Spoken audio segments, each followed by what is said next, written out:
안녕하세요. 반갑습니다. 클래식 어학당입니다. 오늘은 쇼팽의 음악으로 음악의 시간에 관한 이야기를 해볼까 합니다.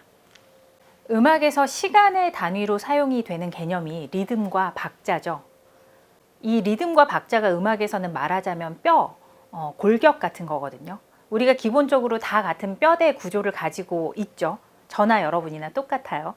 이제 이것을 무엇이 얼마나 둘러싸고 있느냐에 따라서 저와 여러분의 생김새가 달라지지만 기본적으로는 이 구조를 가지면 다 인간이죠. 이 모양과 구조가 달라지면 종이 달라집니다. 그러니까 뼈대가 종을 구분하는 기본 틀인 것처럼 음악에서는 리듬하고 박자가 그 음악의 가장 기본적인 캐릭터를 만들어주는 요소라고 할 수가 있습니다.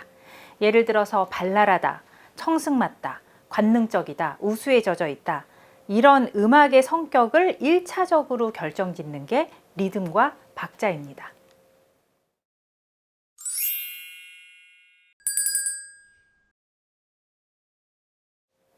클래식 음악뿐만 아니라 대부분의 음악에서 어떤 리듬의 형태가 자리 잡는데 가장 큰 영향을 주는 것은 말이죠. 언어입니다.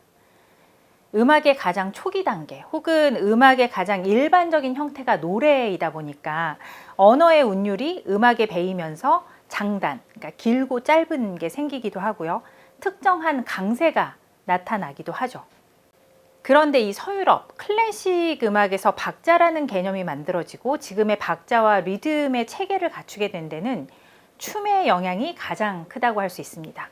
그래서 오늘 우리가 춤 음악을 들어볼 텐데요. 그 전에 먼저 질문 하나를 드려볼게요. 우리가 보통 이 유럽 음악, 클래식 음악의 시작을 중세로 보거든요. 중세에는 세상을 흑과 백으로 나눠서 보는 이분법적인 사고가 굉장히 강했었죠.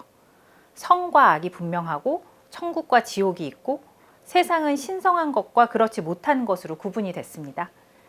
신에 대한 것, 신에게 속한 것은 성스럽고 인간적인 것은 부질없고 불경스럽고 천한 것이었어요.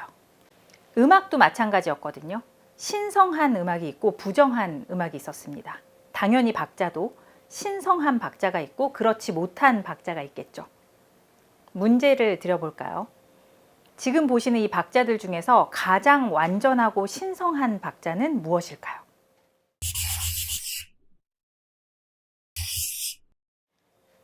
언어 체계도 그렇고 숫자 체계도 그렇고요. 지역이나 민족이나 문화권을 훌쩍 뛰어넘어서 아주 많은 사람들에게 공유되는 체계들의 특징이 단순함입니다.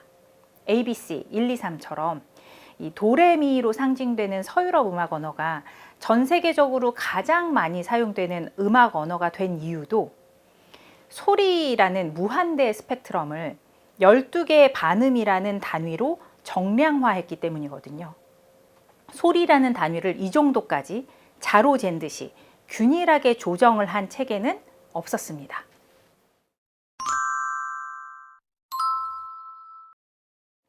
그거는 시간 단위, 박자에서도 마찬가지입니다. 서양 음악은 기본적으로 2박이냐, 3박이냐, 그거 2개밖에 없어요.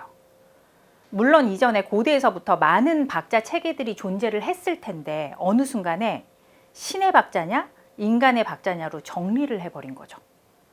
이 둘 중에서 어떤 게 신의 박자일까요? 네, 3박. 3박이 신의 박자고 그래서 완전한 박자입니다. 왜 그럴까요? 삼위일체 때문이죠. 중세시대의 음악 이론이라는 거는 음향에 관한 이론이 아니에요. 만약에 기독교의 교리를 소리로 표현하면 그건 이런 소리가 될 거야 라는 생각이 중세 음악의 출발점이거든요. 그러니까 음악 이론이라는 게 가장 높은 차원의 종교 원리였고 그래서 실제 소리하고는 관계없이 어떤 법칙이 정해지는 경우가 굉장히 많았습니다. 3박이 가장 완전한 박자인 거는 삼위일체를 상징하기 때문이고요. 거기에 비해서 인간의 완전함은 항상 2개가 짝을 이루는 거잖아요. 손도 2개, 발도 2개, 눈 2개, 귀 2개. 그리고 사람도 짝을 이루어야 되죠. 그리고 그렇게 인간이 완전해 봤자 불완전한 존재인 거예요. 그래서 2박은 불완전한 박자입니다. 그러니까 여기서 가장 완전한 박자는 9박이죠. 3박이 3묶음이라서. 그러면 가장 인간적인 박자는 몇 박이 될까요? 4박이에요. 2박이 2묶음이니까. 그래서 이 영어로 4분의 4박자를 common time이라고도 합니다. 지극히 평범한 박자라는 의미거든요. 이렇게 유럽에서 음악은 워낙에 그 음악 언어가 만들어진 게 신의 언어, 교회 안에서 만들어졌기 때문에 인간적인 것이 함부로 침범을 해서는 안 됐단 말이죠. 그런데 어느 순간에서부터인가 그 둘 사이의 구분이 모호해지기 시작을 하는데 그 시점을 일반적으로 르네상스라고 부르는 것입니다.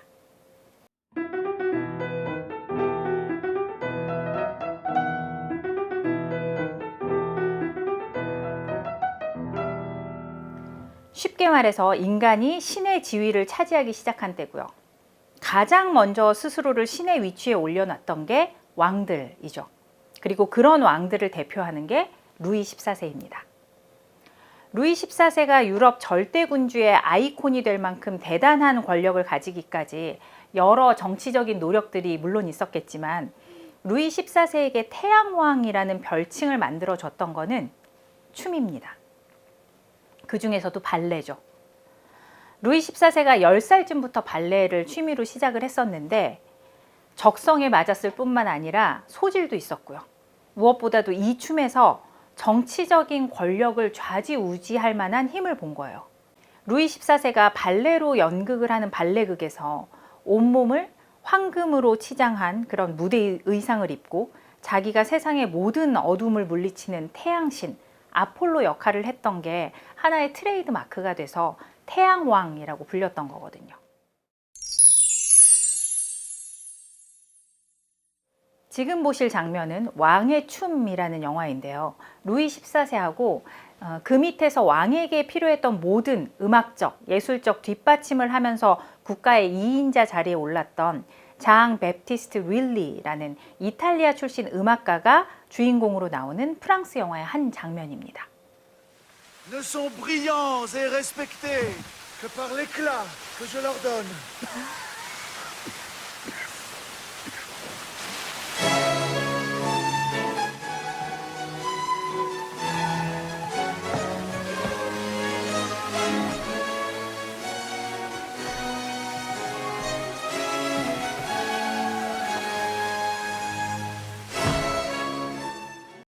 왕이 이렇게까지 춤을 좋아하다 보니까 왕에게 가까워지고 싶은 사람들도 춤에 관심을 가지게 되겠죠. 그리고 이게 궁중 문화의 핵심이 된 거예요. 왕이 사람들에게 권력을 행사하는 수단이 된 거죠. Ah, there you are. I cannot decide whether this will be a courante, sarabande or passacaille. 이 클립은 역시 루이 14세가 주인공인 넷플릭스 드라마 베르사유인데요. 루이 14세가 어린 나이에 왕위에 올라서 젊은 시절에는 사방에서 공격을 받는 굉장히 위태로운 지위의 왕이었거든요. 그랬던 루이 14세가 어떻게 그렇게 강력한 권력을 가지게 되었는지 베르사유 궁을 건설하는 얘기를 중심으로 보여줬던 드라마인데요. 극 중에서 루이 14세가 독살 당할 뻔한 사건이 한 번 나와요.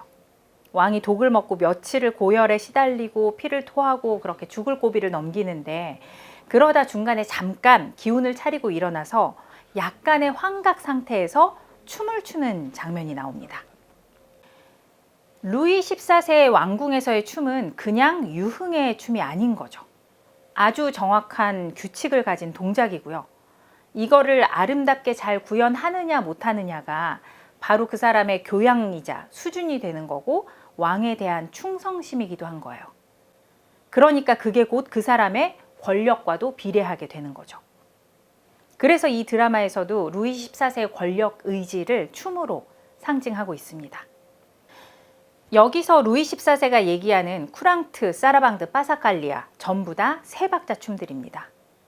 이 궁정에서 춤이 발달하는 과정에서 신성했던 세 박자가 인간의 세계에 내려와서도 가장 높은 지위와 권력을 상징하는 박자가 된 거예요.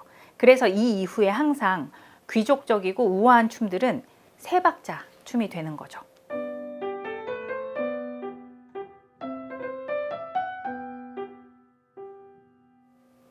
그러면서 르네상스 이후로 이 춤이 음악에서 가장 중요한 장르가 됩니다.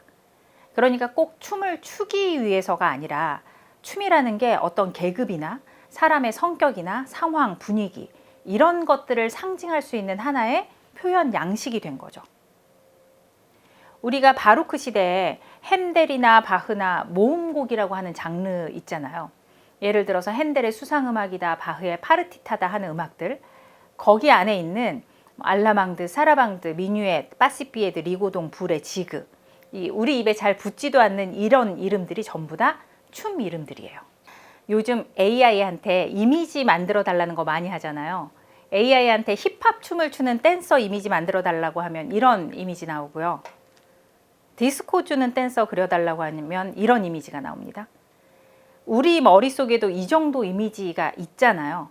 그러니까 어떤 특정한 춤을 춘다는 거는 거기에 연관되는 패션도 있고요. 헤어스타일도 있고 사람의 성향도 왠지 상상이 가죠. 그게 무슨 말일까요? 이 춤에 결부된 아주 특정한 성격, 분위기가 있다는 말입니다. 거기에 어떨 때는 시대도 담겨 있고요. 계층이나 계급이 결부되기도 합니다. 영화 타이타닉에서 로즈가 1등 칸에서 벗어나서 잭이 있는 3등 칸으로 가는 것도 이 3등 칸의 춤으로 그냥 보여주잖아요.